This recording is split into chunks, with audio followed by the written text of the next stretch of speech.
Now, more than ever, we need to focus on stories of strength, courage, and unity. Welcome to COVID Talks, a series dedicated to promoting positive conversations during uncertain times. Good evening, everyone, and welcome to tonight's 33rd episode of COVID Talks, Positive Conversations During Uncertain Times. My name is Anthony Rapp of PR Cision LLC, and I'll be your host for the evening. First and foremost, for those of you watching live, thank you for tuning in. We appreciate it. If you can go to the bottom of the post, click that little share button. This way we can get tonight's message and Dom's message out to as many people as possible. We appreciate it. If you're listening to us on our podcast, we appreciate it. Thank you for downloading it, and thank you for tuning in. Tonight, as you know, we have celebrity chef, Food Network star, good friend, someone who actually helped me and my company put together the Staten Island event that we're unfortunately not doing right now, but we've done in the past with great success, the Food Truck Festival of Mount Loretto. And of course, the owner of the infamous Mack Truck, which is known coast to coast as one of the best and most well-recognizable brands in the food truck industry. So we have Dom Tesoriero, who will be with us shortly. Before we get into our discussion with Dom, we're going to do as we do each night. We're going to highlight some positive news of the day. First news headline. So we've reached a milestone here in Staten Island. Thank God. Again, the light at the end of the tunnel is getting brighter and brighter each and every day, it seems. So as of today, Staten Island University Hospital has recorded no new patients have entered the building with the coronavirus. So this is great news, and we hope that this is just the beginning of great news to come. We covered this a few weeks back. So the governor is very interested in trying to bring back sports, but only to be televised. So obviously sports without fans in the crowd. Seems like a great idea at face value because all of us at home can tune in and watch our favorite sports. But from a business standpoint, there's a lot of hurdles they have to jump through because, again, without fans, there's no revenue. Without revenue, there's contractual agreements and all kinds of things that need to be considered. However, it's good to see that the governor is even thinking along these lines. And at some point, depending on how long this pause lasts, because now it's in June, but depending on how long we go, this might be a viable source and a viable way to bring sports back to give us some of America's greatest pastimes that we can enjoy. And finally, tonight's last positive news headline of the day, the Staten Island Advance reported free antibody testing for healthcare workers and first responders began yesterday. So on Staten Island right now, the goal is to test about 280,000 New Yorkers over the course of the first month. And obviously, and of course, we're thankful that our first responders will be the first to receive the test, and it'll be available at hospitals, firehouses, and police stations. If you're interested, you could just Google it. If you live on Staten Island and you're a first responder, look it up. It'll give you the testing sites and testing locations. If you're interested in learning more about us or watching the show, follow us on Facebook at COVID Talk. Check out the website, covid-talks.com. Tune into our YouTube channel, subscribe at COVID Talks, and of course, download the podcast on iTunes and Spotify. And tomorrow night, we invite you to join us again live at 7 p.m. We have Rob DeLuca, owner of DeLuca's Restaurant in Tottenville, Staten Island. He's going to be talking about something that restaurant owners here on Staten Island have been coming together to try and navigate the current pause and the current extension of time. And he's going to tell us some of the ideas the business owners have come up with here, specifically in the restaurant industry, to sort of breathe life back into the industry and the borough as a whole. All right, so we're back. So once again, tonight, very, very happy, very honored to have Dom Tesoriero with us. Good friend. As I said at the beginning of the broadcast, when my company wanted to host a food truck festival on Staten Island, it was the first of its kind. No one had ever done it. Everyone thought the idea was crazy. Food truck, Staten Island, it doesn't mix. It's a Jersey thing. I immediately called Dom. Dom gave me hours of his time. We went over it from top to bottom. And the event was nothing short of a huge success. Tens of thousands of people attended the event over the course of 2 days. And this would have been its fourth year and hugely successful. So just a testament to the kind of guy that Dom is to lend his ear and offer advice and help get something like that started. That was a great thing for the entire Staten Island community. In addition to his being a great guy, he is also known for his work on the Food Network as a celebrity chef. He is, of course, the owner of the Mack Truck, and they're doing some really cool and unique stuff, such as direct-to-consumer ordering. So now he's going to tell you how you can actually go to his website and order Mac truck, mac and cheese products that'll be delivered, perfect for the current situation when we can't get out. And he's also going to talk to us a little bit about the industry as a whole, because right now it seems that the food trucks are falling under the same rules and guidelines that restaurants are adhering to with regard to social distancing and opening. But what he's doing is really great. He's able to go out and set up right near hospitals, right near police stations, right near where first responders are working day in and day out. And Dom is out there every day. He himself, no staff, he's on the truck himself, out there every day, giving food to first responders, doing the right thing to help the community. So without further ado, we're going to bring Dom up to the stream. And Dom, yo, thanks for being on, brother. Hey, thanks for having me on, Anthony. I appreciate it. First and foremost, I have to say, I love you with all the hair. It's my favorite. I love you with so much hair. It's working. I mean, I guess like everybody else, I don't really have a choice. Somebody good must be cutting your hair, though, because, it looks like you haven't grown any new or additional. But me, on the other hand, I'm growing it out, and I figure, you know what? A little bit of gray, but... I may or may not have gone into someone's garage, but we won't say that here, to get a haircut. Be careful the sheriff doesn't come and get you. So in any event, if there is someone watching or listening that doesn't know who you are, which I find it hard to believe, I just want to open up with a basic question. Give us your background. I know you're a St. Joe grad, which we love to talk about. Yeah. Staten Island guy, but give us the background, give us your history. Tell us about yourself.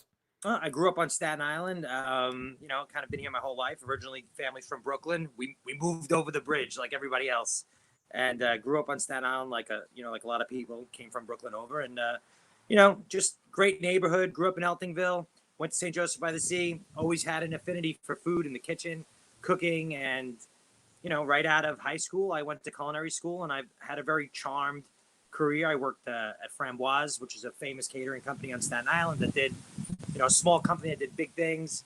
We worked the Olympics, all over the world. So as a young chef and just a young guy in general, I got the opportunity to travel and really expand my horizons. And, that really kind of put me in a position where I wanted to see more of the world and just do big things. And, from there, worked restaurants in New York City, worked in Italy, and started my own businesses. I had a cupcake business at one point in the Staten Island Mall, if anybody remembers that, long time ago. Catering, pasta business. And from that pasta business, the idea for the Mac truck was born. And that was New York City's first macaroni and cheese truck. This is still the only macaroni and cheese truck to this day in New York City. And, I fell in love with the idea. We tested it out at Saratoga in 2012. And from that point on, it just was something that I stuck with ever since. Like, It just a real easy business and brand to get behind. People love it. Mac and cheese is everybody loves it. Everybody loves it. You know what I mean? And since then, fast forward into our 9th year, we have 3 units here in New York City, 1 in Dallas, Fort Worth. My partner out in Dallas, Fort Worth, Lee Padone, guy's in the rodeo. He was in the rodeo, bucking bull world. You know what I mean? Talk about when I went down there, it was like City Slickers. You know what I mean? I was.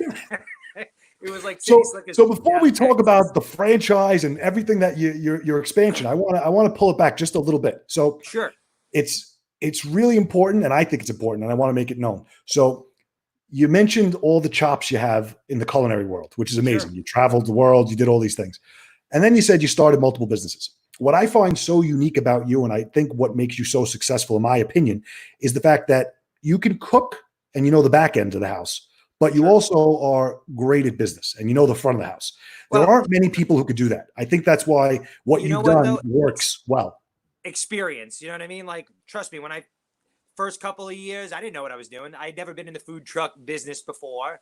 So tell us, where did the idea for the food truck come from? How did you go from restaurants in Italy and to the one of the premier catering halls? Macaroni and cheese food truck. Well, how do you do it? Mentioned, I had a pasta business, and in the pasta business, I was invited up to Saratoga one summer to work, fell in love with the racetrack up there, wanted to bring the pasta business as a concession to the racetrack. And, then I started thinking to myself, Italian pasta at the racetrack. I don't know. It just seemed like a lot of work. Not that I'm doing any less work, but, Americana, mac and cheese. It hit me like a lightning bolt. Everybody loves it with different toppings, different flavors. I really knew that people were going to respond well to, and they did, from day one. First, people thought it was a tool truck. like a Mac tool truck, whatever the hell they thought it was. But, once they had the product, it was great. Everybody loved it, and from that point on, we went into New York City, ran the street business for 2.5 years. Then we went strictly into the events business. So Saratoga, New York City Comic-Con, Governor's Ball, Afro-Punk Music Festival, Mount Loretto, all the events that we do there have been tremendous for us, especially in the Staten Island community. So we've really done all this stuff. And to go from where we are now, from then to where we are now, I feel like we took a tremendous leap. I don't know too many small businesses that have their products made in a USDA facility that can be shipped all over the country, that can be sold supermarkets, direct to consumer, any which way. And it's really just a testament. I mean, I know you said business, but it took a lot of experience and a lot of failure to get to a point where you're succeeding. And I'm just glad I stuck with it. I'll tell you that much. Well, so are we, because we wouldn't have had the event we had without you, and we wouldn't have the great product and the great food that you offer. So tell me about, and now, how old are you right now? 36. Okay. And you said how long ago did you start the business? 2012. So I was 27. Okay. So at 27 years old, when you launched the business, I'm going to just go out on a limb here. And I'm going to say you were probably one of the youngest up and coming guys in the food truck industry, because it's only been you correct me if I'm wrong, 5 to 6 years the food trucks have been the rage. What do you think? No, the food trucks, when I got into the food truck business, I would say like that in New York City, some of those first businesses like Kimchi Taco and like grilled cheese were the first like businesses, and they were like maybe 2 years before me. So I would say it's been going on in New York City for a little while. And I feel like I got in a little early, and then it just became like every day there was a new truck, a new concept. Parking was very, but very all tough. these guys were looking to you at the age of 27. That's my point. So you went in, you said a lot of trial and error, but at the end of the day, I know personally, because of the events that we run, food trucks that come to these events and even events at Loretta Winery and all these places that say, well, we always look to Dom for his guidance, or we've always asked Dom for his help, or Dom has always been there to tell us what we're doing wrong. And these are guys who are like 50, 60 years old on a food truck who you think would know everything, but they're coming to you as their mentor, which that's an amazing thing. Well, you know what? The food truck industry is a very small, tight-knit industry. And I think that a lot of people in the current situation now proves it, are doing what they do to help each other out. And I think it's just part of my nature to try and help people in this business. You know what I mean? And I don't know. It's great. There's enough to go around. You know what I mean? It is great. So let's talk about helping people. So you were recently quoted in a really nice, I shouldn't say quoted, you were featured. The entire article is about you. That was in Fox Business about 2 weeks ago. And the article, we'll put it in the comment section, but the article was basically talking about the industry, the food truck industry at large, but then you were quoted as the expert for the whole thing because of what you're doing to give back. So tell me about these, they're not promos, but what do you call them? Where you're directly on the front line with first responders giving back. Essentially what we're doing, and just to, not to get off topic, but if you remember, I started this business the year of Hurricane Sandy. And the one thing that's been true through Sandy and now into this is that food trucks are so versatile. We're mobile, we can make whatever we need to do and be where anyone needs us to be, that it was just like a natural fit for that. And now for this, okay. So the program that I'm involved with, Frontline Food Trucks, which has been organized by New York Food Truck Association, they found corporate sponsors as well as private businesses that have donated money and donated products. And we're going out there 7 days a week to hospitals, police stations, firehouses, nursing homes. We've been going for the homeless over at Church of the Village on 7th Avenue and 13th Street, and just really just handing out snacks and hot coffee and comforting things to people who really need it. And, the homeless community in Manhattan has also been terribly affected because I'm talking to these people on the street, the subway's closed at night. And we had that little cold front about a week ago where it was like 36 degrees. There was snow in Central Park. And that next day there I was, at Church of the Village, and some of these people, like, that hot cup of coffee was just a hot cup of coffee for me. But for some of these people, it was like really a tremendous thing. And I really, it was sad to see that. But at the same time, I was very gratified to be able to as something as small as a cup of coffee to help somebody out. And To be in a position to help is in and of itself a great thing. It's tremendous. And I know that giving back is a big part of what you do, both here in the island community and everywhere. So, we commend you for doing that. We're doing the same thing in Texas too. I mean, the truck in Texas is out, going to be at a hospital, a country superstar. This guy, Pat Green, Texas country music superstar, is sponsoring the Mac truck to go to a children's hospital next week. And, so mac and cheese, like I said before, is a really easy product to get behind. It puts a smile on people's faces. It's comfort food. I'm smiling right now. Yeah, right. I mean, I got some in the oven inside. So there you go. Great. Pound bags that we're offering. I got them right here in my house. So talk about the expansion. So that was my next topic. So tell me, you mentioned in Texas, you're mentioning now direct to consumer products. So give me sort of the evolution of one truck to now what's become, if I'm not mistaken, a franchise, a business you can. We went from one truck and now there's 3 in New York and 1 in Texas. I'm partners with the one in Texas. Over here, I own, my truck, and there are 2 other, I would call, partners on the other 2 units. We were expanding into a franchise opportunity with the FDD and all that stuff. We signed the paperwork. We wrote some checks, you know what I mean? And boom, coronavirus. So really all my events have been canceled. Saratoga looks like it might not happen. Certainly not, probably not going to happen. Everything in June. I mean, the biggest months for me are June, July, August, September, and October. And as of right now, June, July, and August have nothing on the calendar. They're gone. So franchises is out. But here we are, like I said before, a company that now has a USDA facility producing this product. So what did we do? We were making 5-pound bags of the mac and cheese that we would sell to ourselves and franchisees. We had the producer put it in 1.5-pound bags, and we pivoted to retail and e-commerce direct to consumer.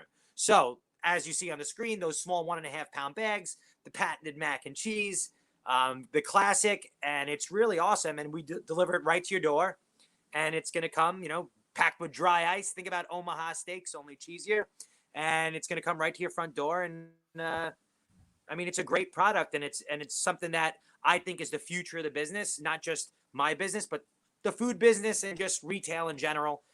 I really believe that e-commerce was the now, but the current situation is accelerating that, and there isn't a better time, and we've never been in a better position to try and capitalize on that.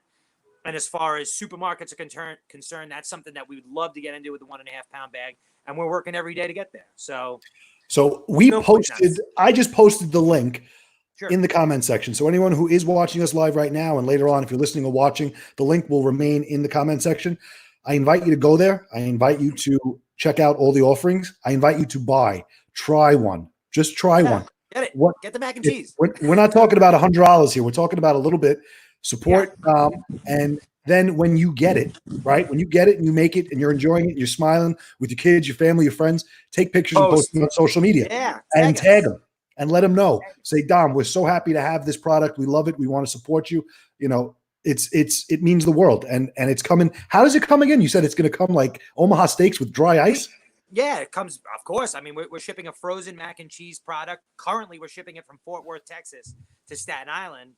You know what I mean? So what we're doing now is creating a fulfillment center here in Staten Island and then freighting the mac and cheese so that we can save some of the cost to the consumer and bring down the price. You know Very what I mean? cool. So we want to make sure that it gets in the hands of as many people as possible. Really interesting how many people follow the Mac truck on social media. Someone ordered mac and cheese in Hawaii that follows the Mac truck. People from all over the country we've really launched, and it's been tremendous. And people from all over the country, the most obviously has been on Staten Island and the New York City area, the true Mac heads, the people that have been following us since the beginning. I like that, the Mac heads. Yeah, they've ordered it. They've been ordering it, but people who follow me from Food Network and some of the other stuff that I've done have ordered the product all across the country, and we're learning as we go. But my partner and I, like the mentality here is just get started and we'll figure it out. That's the way I started the food truck business. It's the way I've done everything in my entire life. There's only one way to learn, and that's to do. You could sit around all day long and try and figure out how to do something and put pen to paper, but there's nothing better than real life experience. you hit and you I miss. agree with you, brother. And Well. that's a perfect comment because it's going to segue into what I wanted to discuss next. I wanted to talk Sure. about a little bit about the Food Network and then also your project with the Staten Island Advance. So I'm going to bring up the video and I want to just see if we can get this to play because this is a cool project. I'm going to let them watch the promo. I love that little kick. Yeah, it was my patented little kick. I had so much fun doing this.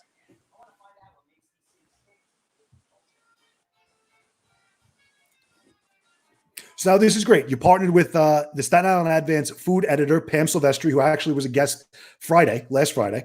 So tell us about the project. Tell us how we can find out more and watch all these videos and where did it start? Okay. Well, I mean, as a Staten Islander, and like I said, when I worked for Framboise many years ago, I always, everything I've ever done, the Staten Island Advance is a great paper. You know what I mean? Like it's really a community paper that gets into really covers people's businesses and what they're doing. And I think it's really in touch with, the lives of people on Staten Island. And since I've been starting my businesses, like I said, the cupcake business, they covered everything that I've done. Shout out to the Staten Island Advance. Good work. Shout out to the Staten. Absolutely. They've been a tremendous supporter of Dom Tesoriero over the years. And I have nothing but love for him. And, after Food Network Star, and I had a lot of success with that. It was a bumpy road, but you know what I mean? I had a lot of success with that. And I really connected with a lot of people, but the Advance has a tremendous network, not just on Staten Island, but around the country, Condé Nast and Advance Media and, all that kind of stuff that they're involved with. And, they had this idea to send me around and to really meet up with their food writers all around the country, including Pam Silvestri, who I've known for many years and I think is just fantastic. But we were in Cleveland, we were in Portland, Oregon. I mean, all over the place. And we met so many incredible people and I jumped into the kitchens and I got to know the culture. And it was really a whirlwind tour of these cities and highlighting the old guard and the new guard in all these cities. So we would go visit a place that was very famous, been around for a long time. And then a restaurant that's like brand new and is like the cutting edge of what they're doing in the food scene. And I just had so much fun doing it. And I couldn't have been happier to do it with, Advance. Like I said, I have a great relationship with them and I go back a ways and, it was really a great thing for me and something I love it. I loved it. So we could check that out at Dom Eats Local, right? We're going to put that in the search bar. The series was Dom Eats Local. You can go on YouTube. You can check it out. Dom Eats Local and check it out. I think, there's a whole bunch of videos. There's the 6 locations, cities that we were in. And at this point, I think there's even more content, bloopers, which are really funny. Yeah, the bloopers are funny. That was my favorite one. The bloopers are funny for everybody else. I mean, they're a little cringeworthy. That's the whole point of bloopers. That's the idea. You don't realize that they're going to be, out there. But you know what? They're all. So that's one project, which is separate and apart from the Mack truck. Now let's go back even a little further. So let's talk about your experience and what went on via Celebrity Chef, because you're a celebrity chef. It is what it is. Talk about that. What was the experience like being on national television? What was the experience like going through the process? I was never more frightened and excited and happy at the same time. I mean, it was a tremendous opportunity where I met some great people, great chefs. I mean, it was one of those things where I went into and I really didn't expect to be there. And you know what I mean? It was like a fortuitous thing that I was invited to be on. The Mack truck led to everything. That's the whole point, is that the Mack truck led to everything. When I opened that mac and cheese truck in New York City, it got a lot of press because it was the first mac and cheese truck in New York City. And from that press, opportunities for the truck in other forms of media came, and then opportunities for television because of the truck came, and then opportunities for me on television because of the truck came, and that led to Food Network and Food Network Star. And, whereas the mac and cheese truck, a simple concept, was what they had known me for, all those years of experience and working in those restaurants and working for Framboise and working for Chef Benno and, all those years of reading cookbooks and culinary school and working in Italy. Boom, I was able to use all that and then propel myself as, someone who is an authority. They didn't realize that in addition to being smart and having a business mind and an idea, you're a charismatic guy. That's what you're a package, right? So you're selling the whole package, brother. Connecting the listen. If there's one thing I can tell you, I know how to connect the dots, and Right. I think that's like my biggest thing. Like throughout the years, I'm not a genius, but I know how to connect the dots, and I really you gotta be paying attention because sometimes success comes from the back door, not the front door. And if you're not paying attention, it can pass right by you. I like that. I'm going to write that down. I'm going to steal that one. So we're talking about all the great stuff that I wanted to talk about, that I want to highlight, that I want people to know who aren't familiar with you and hear about your great story. But now I want to shift gears a little bit, and I don't want to say that I want to talk about bad stuff, but sure. I want you to, as an industry vet, as a seasoned veteran in the food truck industry, and even food at large, you know that every business has had to adapt. So my question is going to be twofold. The first one is, what are you doing to adapt? And then the second is, what do you think the food truck industry in specific can learn from this experience that can actually help them moving forward? Or do you think there's nothing? Well, listen, at the end of the day, I think we've already went over what I'm doing to adapt, and that's the direct to consumer and really just a digital online presence, direct to consumer, supermarkets. We're focusing our attention there. What to expect, that's the whole point, is that nobody really knows, what to expect. I would say that as a restaurateur, the people out there that are in, work in restaurants and that have those brick and mortar locations, delivery, you know what I mean? I think people that never thought they'd be packing, for delivery a day in their life have now been packing delivery for 3 months straight. And I think that's going to be something that stays with them, and they're going to have to learn to adapt their business to compete. I think that people that, restaurants that have dining experiences where you would go and you'd sit there for an hour or 2 hours or more and hang out and have a great time. I think that capacity of restaurants is going to be minimized to 50%, maybe 25% at first. We don't know. So what are they going to have to do? They're going to have to turn over those tables a lot quicker in order to make money and make a living and be able to cover their costs. The question is, how long does all this last? If they came up with a vaccine tomorrow and were able to give it to 370 million people, I still think that a lot of people would be cautious to come out of the house. So, well, that's my next question. So you are involved with all these tremendous events, Comic-Con, Saratoga. Yeah, they're all done. Now, they are going to come back, right? So we have something here. We always say it's not canceled, it's postponed. Eventually, they will come again. But as a small your business, opinion, how do you think they look when they open? I don't know. I mean, so I think that there's going to certainly be less capacity, and maybe some of these events, like a Comic-Con that was 200,000 people over 4 days, maybe that becomes 200,000 people over a week. You know what I mean? Maybe they spread the events out, and some of the one day big night, the concerts and all that other stuff. I don't know. I don't know how they get it back. I think they get it back with people being responsible. People, and I see it every day. I see it every day when I go for my cup of coffee at the gas station on my way to work. I see it every day in Manhattan when I have, 100 people that work in the hospital online for snacks or coffee or whatever it is. Everybody's standing 6 feet apart. Right. Everybody's doing the thing. There are very few irresponsible people that I'm seeing. And I think it's because everyone in New York is taking it tremendously serious. If you go on nyc.gov, which I go on every day just to check the numbers, and that arch, we're here. We're low. We're the numbers look now like it did in March when we had no testing. Right. So, and we have plenty of testing now, and the numbers are really low. And I think that's a testament to what everybody's been doing. And as far as I know, there's a big debate, in the country right now, and about who should open and, whether people should open or not. And I think it's right in the sense that it's not a one size fits all for everybody. There are people in upstate New York, where there are very low cases and they'd like to get back to their lives.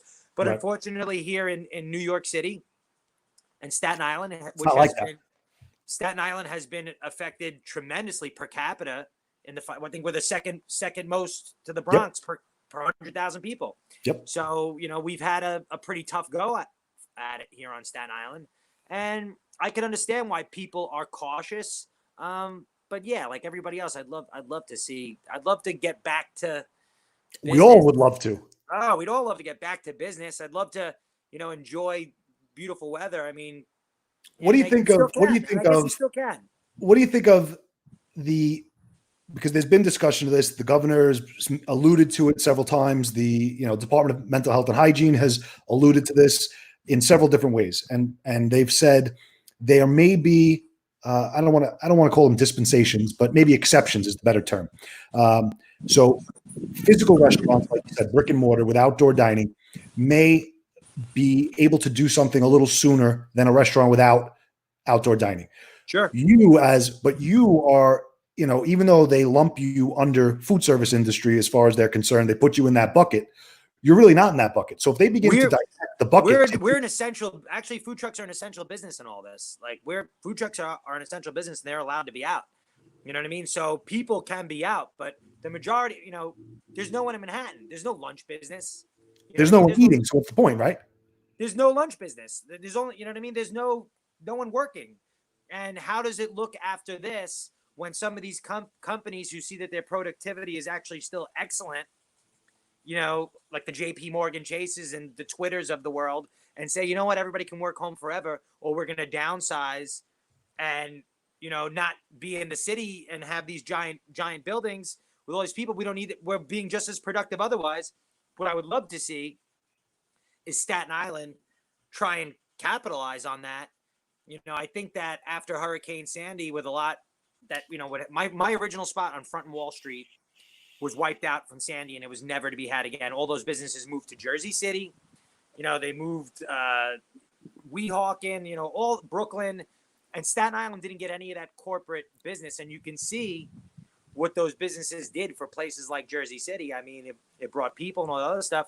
I think that if some of these bigger companies that are in the city are going to stop or going to downsize and maybe move to smaller markets or divide their staff up into smaller markets, how many people on Staten Island are commuting to the city every day?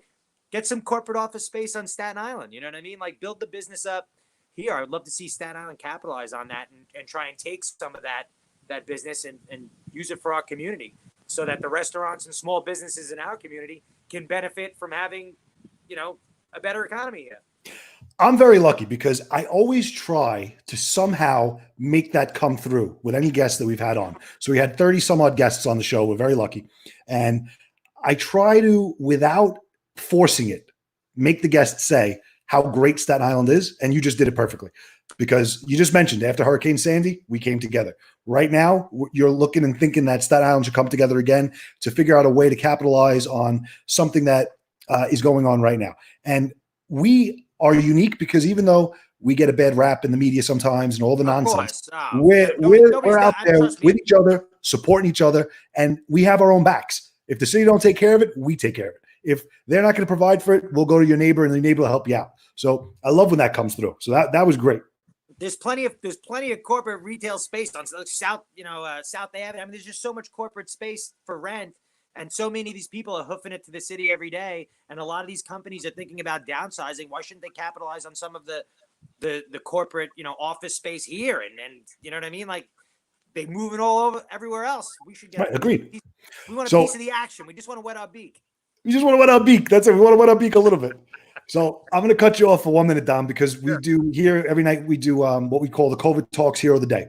So we're going to do the COVID Talks Hero of the Day. And now for anyone who is watching us live, this is your opportunity to use the comment section, type in any questions you have for Dom, shout outs for Dom, how much you love his new hairstyle, whatever you like, put that in the comment section, because right after we announce the COVID Talks Hero of the Day, we're going to bring Dom back and we're going to put some of your questions up on the screen and have Dom answer it. So Dom, I'll be right back. Give me 2 seconds.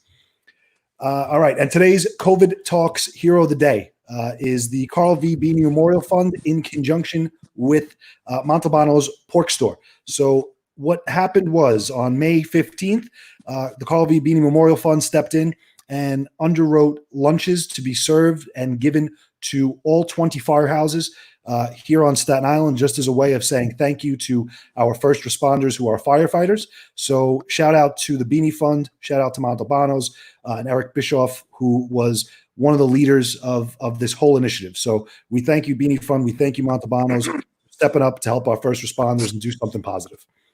All right. So now we're back. I pressed the wrong button. We're back. All right. So now I'm going to go over to the comment section and we're going to skim through the comments, and we're going to see if we have anything that is worthwhile to put up. So let's see what we got. I'm sure we're going to get a lot of people who just say they love you, but I'll put those up there anyway, so don't worry about it. All right, so let's see. Shout out to Todd Bavona. Vito Canena, thank you for watching. Let's see. Dave Tepper. We got to put Dave Tepper up. Of course. Because we love Dave Tepper. Dave Tepper says, I'll take it easy treats. on you tonight. Tep's Treats. Tep's Treats. So Todd Bavona, our friend Todd Bavona, Gotham Trinity Productions. His question is, what did you do with the Olympics? I guess you said you had done something with the Olympics earlier. Yeah. So I was a chef at Framboise, and they were the official caterer for the U.S. Olympic Committee. And we were cooking for athletes and corporate sponsors in Torino in 2006, Beijing in 2008, and Vancouver in 2010. You know what I mean? So we were cooking for, Michael Phelps and all these other people. That's really cool. Yeah, I mean, really, really great stuff. So that's right. So I'm going to follow up. So Todd Bavona actually was involved with filming the Olympics. He's been there all the time. So he said he used to handle the camera for the Olympics. As a matter of fact, he does the NFL draft, which he didn't do this year, but Todd is Gotham Trinity Productions. I don't know if you heard of them, but check them out. Staten Island based company doing great things. So awesome. Shout out to Todd. Thank you for the question. Mike Bloomfield, were you at Comic-Con this year? I was at Comic-Con last year, I guess. You know what I mean? I've been at Comic-Con every year since 2013. As of right now, Comic-Con still, if you're on New York Comic-Con's Instagram, says it's happening this year. I don't know if they've sold the tickets yet, but it's at the Javits Center. They may move it down to November, move it over to November. I don't care as long as they have it. It's my biggest event of the year. Right. I hope it happens. I hope that we're ready. I hope that we can figure out a way to do it. I mean, because it's just a great event for everybody involved. So Vito Canena, we shouted him out. So Vito Canena, I put you up there. First of all, we love you. So Dom, Vito has been watching since day one. He's been sending us guests. He's an unbelievable guy, but he's also involved in real estate and other things of that nature. He has a food truck for sale. So Vito, shout out to you. If you want to post in the comments of this stream right now, what food truck you have for sale and how much it is and what you want. And maybe we can get it sold for you. I don't know. Yeah, right. We'll do an auction right here. We'll do an auction right here. 500 going, one's going to 2,000. Shout out to Justin St. John, friend of everybody. Buddy. Justin, thanks for tuning in. JSJ. Let's see. So Mike Bloomfield. So Todd has another question. So Todd says, what was your experience like at Next Food Network Star, Dom? Awesome. It was really, really awesome. At first, I was very terrified. Anybody who saw the show knows that I was terrified. I couldn't talk to a camera. I couldn't talk. I couldn't do anything except cook. And luckily for me, I cooked well enough to really get me through until I got my sea legs under me, so to speak, and was able to get it together in front of the camera. Made it all the way to the end. It was really one of the highlights of everything I've done so far. And, like I said earlier, I've been pretty good at connecting the dots over the years. And that opportunity connected a lot of dots for me and opened a lot of doors. And to this day, opens up a lot of doors. So big shout out to Food Network Star and, Food Network and Bobby Flay and Giada. I mean, there was, and all the these are real deal big players. Yeah, it was amazing. It was right. It was a tremendous production with tremendous people. I think you may know my next comment here, Tom Bannis. So Tom Bannis' question is the biggest celebrity you've served from the truck. Nice question, Tom Bannis. I mean, what's her name? She can't be that big. I don't know. She got Erica Consuelos as a husband. She's got the Kelly Ripa, right? So there you go. We get a call for a birthday party. Can't tell you who it is. My client wants you to come do the birthday party. It's a sweet 16. I'm like, okay. When is it? Okay, I was already booked. I said, whatever it is. We didn't talk price or anything like that. I was already booked. They call me back a day later. It's Kelly Ripa. And they wanted me to come do the daughter's sweet 16. We went. We did the event. They were the sweetest people in the whole wide world. Her and her husband. And it was great. I mean, I was at their party. That's cool. That's really cool. The Mack truck was the guest of honor. It was really awesome. Did they give you shout outs on their social at least? Of course they did. Yeah, of course they did. Of course they did. That's great. All right. So the last one we're going to take, because what happens with the software, Dom, is the comments are going, but it only comes in as quick as the software allows it to. So we're going to end with our friend Dave Tepper. So, right. and it's a comical one. That's why, and I love Dave. So, and I know you do too. So he wanted to know if you got to ride the bull in Texas. Every time my partner in Texas keeps promising me that I'm gonna get to ride horses and ride some fences and shoot some cans and all that other stuff. Every time I go down there, we're working around the clock. I haven't ridden a horse. I haven't ridden a bull. I haven't ridden a donkey. I haven't ridden anything. So Padone, You're getting the short end of that watching, one. next time I fly down there, there better be a horse way. You better pick me up from the airport on a horse. And it better be one way for me. All right. So with that, Dom, I want to thank you again for being with us. I really appreciate it. I'm sure everyone who was watching got some great information out of this. And again, a positive message that even though in the midst of all this, we're going to come out of it, life will return to normal. And more importantly, go back to the comment section, guys, and order your mac and cheese. I know I didn't put my wife's comment MacTruckNYC.com for Memorial Dom, I didn't Day. put my wife's comment on the screen, but it's there like 4 or 5 times saying we need to order it. I'm going to go downstairs and my credit card's probably got like $500 worth of mac and cheese. I'm happy to support you, Perfect. but I know we're going to order it. Use the promo code MacTruck for a discount. So don't forget, Ah, MacTruckNYC.com. Memorial Day weekend's coming up. A 5-pound bag feeds 10 to 14 people. Make sure you try it. Hold on. I'm putting it in the comment section. Give me the promo code again. MacTruck. MAC Sweet. truck. MacTruck. One word. Got it. In there. Perfect. All right, brother. right. So with that, I'm going to close out the show. We're going to bring you down to the green room. I'll be right back with you. But again, thank you so much for being with us. I appreciate it. Thank you. Good night, everybody. What a great guy. He's front of the house, back of the house. The guy is the total package, giving back to the community. Very positive. I invite everyone who was watching and listening tonight, check out the website. Go see what he's offering. Go see how Dom and his brand and his product has adapted to the current situation and is now delivering to your door. Really cool stuff. Very cool stuff.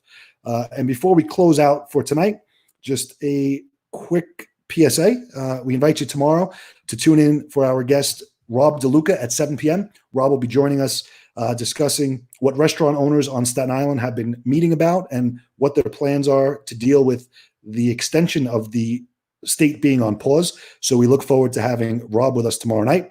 And finally, if you're interested in being a guest, you have a topic you want us to discuss, or if you're interested in shooting and creating a live stream like the one that we have here for yourself or for a client, shoot us an email at info@prcision.com. We'll be more than happy to get your topic or guest on and or create and host a live broadcast for you as well. So once again, this has been COVID Talks, positive conversations during uncertain times. Thanks for tuning in. We'll see you tomorrow.